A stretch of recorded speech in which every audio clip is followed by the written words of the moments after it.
Alright guys, I have a really fun thing today. I recently got an order to weave a D&D dice bag on my new loom, and so here we get to see it, and I hope you like it. Okay, so I am working out of this book, and the person I am creating this for requested this pattern, so I finally figured this out. So this is how we are going to set up the petals. So like the first petal, second petal, and so on. And so like you read it like this. Like this column, it's the first petal, and then you want shaft 3 and 1 to be connected to it. And then this row is for when we put the threads through.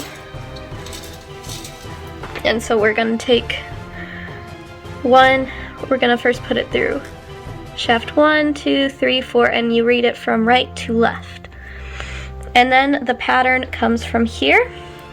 I'm not exactly sure yet because the instructions only had ones, but I believe these numbers mean that we go through twice using petal 5, then once on 6, and then so on, trying to figure it out. And so first we need to set up the petals.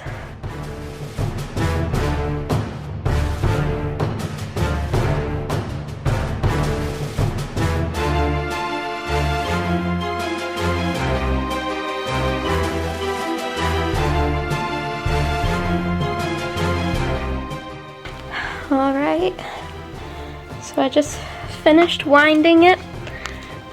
You can't see it because I wound it inside this cardboard, and that will keep the different layers from getting tangled together, and it'll just naturally unwind as I go. So we got our threads, and over here on the other side I left just enough to thread it through here and thread it through there.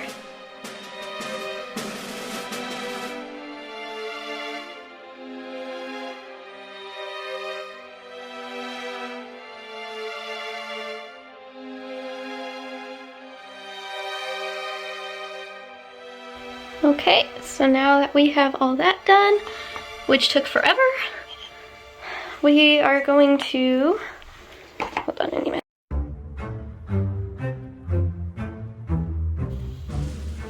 Put it through the hole right here. Okay, so now our bar pusher is stuck in place because the next step is going to be pulling the strings through here. And there's a fancy formula that I've already figured out. So since this is a size, I think we put in a size 10 reed, we are gonna do here. We're gonna do this. Skip a space, do a space, do a space, and then so on. So we'll set up my camera for that.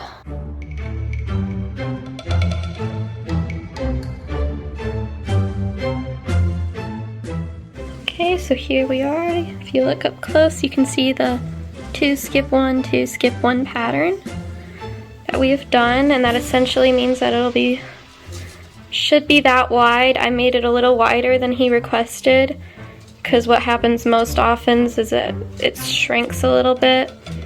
So I wanted to make sure to get as close as possible. And so what I'm gonna do next is I showed the winding on that side, and it is essentially gonna be wound again. So let's take the leaves off of that. Oh shoot. It's tied. Okay, so now we can grab this rod, bring it over. And then I'm gonna lock into place there so that you can get it nice and tight. Yeah, that should be good. And so we're just going to be tying these pieces, I don't know, about maybe 6 threads at a time, like 3 over, 3 under, nice and tightly. Then you tie it all the way across. You only tie it once, and then we're going to release the other side, the little contraption. We're going to release it and then revisit these knots just to make sure they're nice and even. Alright, so we've got an equal level of bounciness throughout. Maybe a little bit off, but as good as I can get. And you can see that tying the knots put these huge gaps. And so I know this sounds really weird and ridiculous, but at least the way I was taught is that we're going to start following this pattern. But for at least 2 or 4 steps of the pattern, we are actually going to use toilet paper to weave through, because that will even it back out and allow us to weave regularly without huge gaps in the design. So you're going to see toilet paper and it's going to look really weird, but that's what's happening.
So after I finish with all of the weaving and finishing it with a little bit of a hem on the end so it doesn't unravel, I choose colors for the embroidery, and then I go online and just find clip art of a DND D20 dice, and I also added a bee in the middle by request of my client, and so I just printed it out, added some little holes as like a guide, and then I embroidered it while it was still on the loom, so I wouldn't have to worry about it becoming any misshapen, because I knew that I could just rip off the paper once I was done.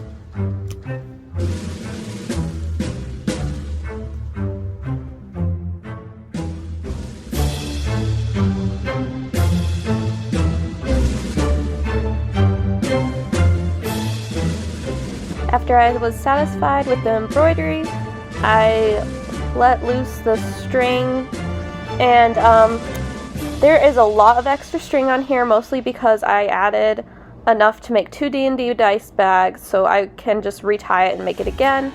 but I just took it off, sewed up the sides, folded over the top for a little bit of a lip for the drawstring, and I was actually able to drill through some D&D dice to make some little beads for the ends of the pull strings.